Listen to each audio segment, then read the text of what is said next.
নাম দিয়েছি ফিতনা কবি। ফিতনা মানে বুঝেন তো, অশান্তি, অশান্তি কবি। বলে কেন? আরে বাবা, আমি এর আগেও বলেছি, পৃথিবীর কোন মুসলমান মসজিদের বিরুদ্ধে আছে কি? কোন হিন্দু ভাই আছে কি? নিশ্চয়ই কেউ নেই। আমরা মসজিদের বিরুদ্ধে নয়, আমরা নামের বিরুদ্ধে। বাবরি শব্দ নিয়ে, যে বাবরি নিয়ে কেস চলে, সুপ্রিম কোর্টের রায় আমরা মেনে নিয়ে আছি, সেই নাম তুমি নিয়ে এসে এখানে অশান্তি সৃষ্টি করে পশ্চিমবঙ্গের মাটিতে তুমি এমন একটা কৃষ্টি কালচার দেখাচ্ছ। তুমি নাকি মসজিদ তৈরি করবে, মসজিদের ইমামতি করবে কে? মাওলানারা তো নাকি আলেম মাওলানা মুফতি। আর তিনি আবার বলছেন অমুক মুফতিকে মারবো, অমুক মুফতিকে, মুফতি নাজমুল হককে মারবো, মাওলানা মুমতাজুলকে মারবো, তাকে রাস্তায় গলা ধরে পিটবো। এই সংস্কৃতি তো আমাদের পশ্চিমবঙ্গে ছিল না। তাহলে কার কথাতে? যে মাওলানা মুফতিদের দ্বারা পরিচালিত মুসলিম সমাজ, সেই মাওলানাকে মারবো বলছে হুমায়ুন কবির। বুঝতে পারছেন না? কার কথাতে? ওই শুভেন্দু অধিকারীর কথায়, শ্রমিক ভট্টাচার্যের কথা। তার পিছনে বিজেপি আছে, বিজেপি আছে বলে সে বলছে কখনো এসডিপিও তার কলাপ ধরবো, কখনো বলছে এসপি কে মারবো, কখনো বলছে। 1 লাখ লোকের ডেফিনেশন জানেন? 1000 লোক মানে 1 লাখ লোক। বলে 1 লাখ লোক যখন বলে তখন ডেফিনেশনটা জানবেন যে 1000 লোক। আর 10 লাখ যদি বলে তো 10,000 লোক।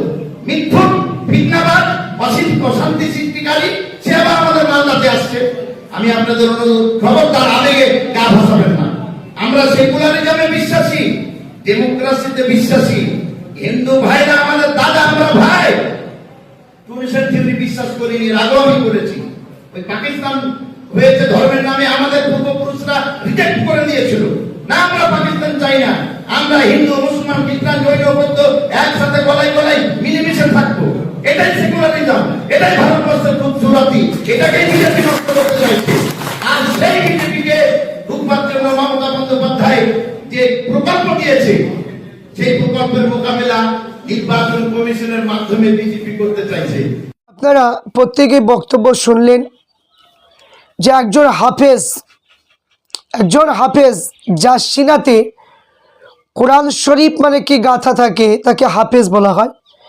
হাফেজ নজরুল না কি নাম বেশ, এই ব্যক্তিটা মানে ফতোয়া দিচ্ছে যে হাফেজ শুধু কোরআন শরীফে জ্ঞান থাকে, কিন্তু সে মানে মাওলানা যদি না পড়ে, তার কোনো মাসলা মাসাইল, তার ফতোয়া কোনো কিছুই গ্রহণযোগ্য নয়, কারণ সে হাফেজ মানুষ, সে কোরআন শরীফে জ্ঞান থাকে।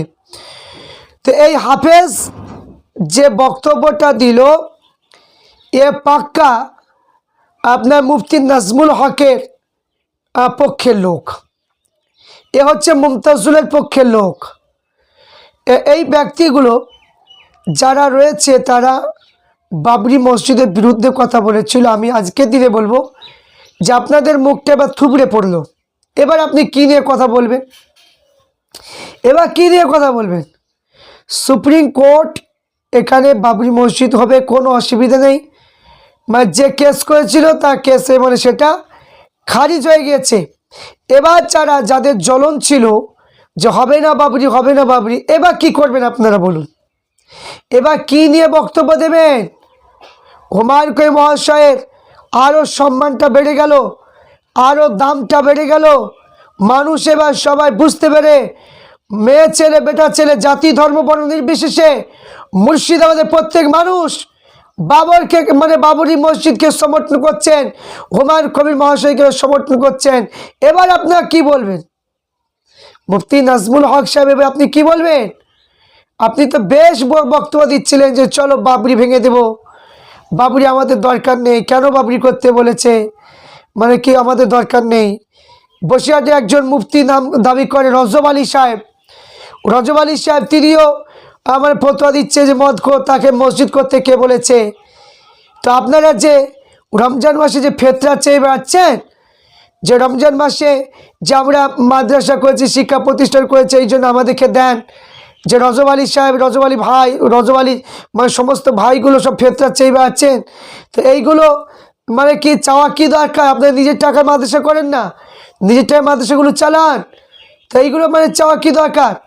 তো মসজিদের যারা বিরোধী করে তাদেরকে আলেম বলা যায় নাকি?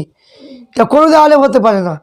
মসজিদের বিরুদ্ধে যারা কথা বলবে, এরা কোনো আলেম হতে পারে না, সমর্থন না করতে পারে, অন্তত মুখটা তো চুপ করে রাখতে পারে, তা না এরা এমনভাবে মানে কথা বলছে মনে হচ্ছে যে ওদেরকেই মানে ঠিকই দিয়ে দিয়েছে যে শুধু ওরাই মসজিদ আর মাদ্রাসা করবে, জনসাধারণরা কেউ মানে মসজিদ করতে পারবে না, এমনভাবে ভাব নিয়ে কথা বলছে এরা।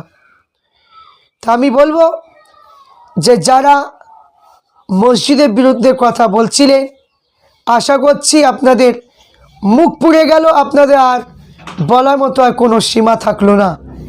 এবার এখান থেকে আমরা একটা জিনিসই শিক্ষা, একটা জিনিসই বুঝতে পারবো, সেটা হলো যে জনসাধারণ মেয়ে ছেলে বেড়েছে, আপনাদের প্রত্যেককে বলবো একটা কথাই, যে আপনারা দেখুন যে হকের প্রতি কারা মানে অন্যায় প্রতি কারা, কোন আলেমগুলো আছে, কোন আলেম মৌলানাগুলো আছে, আপনারা পরিষ্কারভাবে বুঝতে পারছেন। এবার বিচারটা আপনারা করুন। যে সমস্ত আলেম ওলামা, অনেকে বলে যে মানে ইউটিউবে যারা বক্তব্য দেয় এরা বড় আলেম ওলামা, অনেকে হয়তো মানে কি ভাবেন, কিন্তু দেখুন তাদের চরিত্রটা কেমন, দেখুন একটু, যে মসজিদের বিরুদ্ধে কথা বলছে।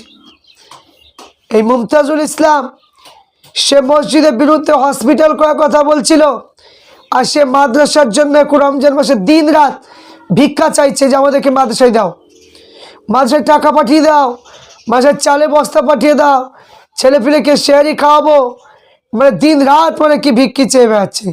আর সেই মানুষটা আজ মানে কি মসজিদের বিরুদ্ধে কথা বলেছে। তাহলে আপনারা জনসাধারণ আপনারা এবার ভাবুন যে এরা কত কি করতে পারে, কত নিচে নামতে পারে, কত নিচে নামতে পারে এরা। এদের কথা শুনে আপনারা গুলিয়ে যাবেন না, নিজের ইমানগুলোকে নষ্ট করবেন না, ইমানগুলোকে মজবুত করে রাখুন। আরেকজন ব্যক্তি বলছিল যে আরেকজন ব্যক্তি সে বলছিল বাবর কি কোনো আল্লাহর ওলি, বাবর কি মানে কোনো আল্লাহর ওলি, তো বাবরের মসজিদ করতে হবে। তা আমি বলবো যে বাবর ওলি না হলে বাবর হচ্ছে মুসলমান, তিনি একজন বাদশাহ ছিলেন, তাই বাদশার সম্মানটা এটা রাখতে হবে। তো অতই যদি বাবর ওলি যদি না হয়, মানে বাবর যদি কেউ যদি না হয়, তাহলে বাবর ইতিহাস পড়ানো হয় কেন? তো সেই ইতিহাসগুলো আপনারা পারবেন? সেই ইতিহাসগুলো কেটে বাদ দিতে কোনোদিন পারবেন না। তো আমি বলবো মুসলমানদের মধ্যে যতটা বিভেদ, মুসলমানের মধ্যে যত হিংসা অহংকার, এটা অমুসলিমদের মধ্যে অতটা নেই। অনেক অমুসলিম মসজিদে সে ইট দিয়ে যাচ্ছে, মসজিদে সে মানে শিখ দিয়ে যাচ্ছে, টাকা পয়সা দিয়ে যাচ্ছে, অনেকে হিন্দু মানে মা বোন এসে তারা দিয়ে যাচ্ছে, তাদের মধ্যে অত হিংসা নেই যতটা আমাদের এই কমের মধ্যে রয়েছে। তো আবার এই কমের মধ্যে সবচেয়ে বেশি আলেম ওলামা। তাহলে আপনার বিচার করুন কি চলছে কোন দেশে। তাহলে আমার মনে হয় যে দেখে যদি কেউ টাকা যদি গুঁজে দেওয়া যায়, যদি একটা বড় কাজ যদি করতে বলে, এই টাকার জন্য মানে সেটাও করে ফেলবে। যদি বলে যে তুমি মানে এত টাকা দেবো, তুমি জয় ইসলামের ধনী বলো বা কেউ অন্য কিছু বলো, এর মানে পয়সার লোক মানে সেটাও বলতে লাগবে, আমি যা দেখতে পাচ্ছি। তা আমি বলবো যে এইগুলো একদমই উচিত নয়। যে এইগুলো আজ থেকে আপনার নিয়াত করলেন, যারা বিভেদ সৃষ্টি করছেন হিন্দু মুসলমান সমস্ত জাতি ধর্ম বর্ণ নির্বিশেষে প্রত্যেককে বলবো যে আপন আপন ধর্ম আপন আপন করবেন, কেউ কারো নিষেধ মানে করতে পারবে না। এটা গণতান্ত্রিক দেশ, এটা প্রত্যেকের অধিকার রয়েছে। হাইকোর্ট সুপ্রিম কোর্ট দু জায়গায় যেহেতু অনুমতি দিয়েছে, তাহলে আর কারো বাধা দিয়ে কোনো মানে কি যে ভ্রাতৃত্ব ভালোবাসা মানে কি মানে করবে এবং ভালোবাসার মধ্যে মানে আবদ্ধ রাখবেন, একে অপরের প্রতি হিংসা ছড়াবেন না, একে অপরের প্রতি রাগারাগি করবেন না। যেটা আমাদের দরকার প্রত্যেকের কাজকর্ম এবং মানুষের যে পেঁয়াজ চাষ আমরা করি, পেঁয়াজের চাষ, পেঁয়াজের দাম হচ্ছে না, সেই পেঁয়াজের মানে দাম যাতে বাড়ে এবং মানুষের চাকরি যেন হয়, এই যে যেগুলো দরকার সেগুলো হিন্দু মুসলমান সবাই ঐক্যমতে সেইগুলো সরকারের কাছে তুলে ধরুন, সেইগুলো আমাদের জন্য উপকার হবে, নচেত আমাদের কোনো উপকার হবে না। এই ধর্ম নিয়ে মানে কি বিভেদ সৃষ্টি বা ধর্ম নিয়ে বাড়াবাড়ি করলে অনেক কিছু আমাদের লস হচ্ছে। তাই সেই দিকে লক্ষ্য রেখে আপনারা সেই প্রতিবাদগুলো তুলুন যেগুলো আমরা পিছিয়ে পড়ছি বিভিন্ন জিনিস থেকে, সেইগুলোর দিকে আমাদেরকে লক্ষ্য রাখতে হবে।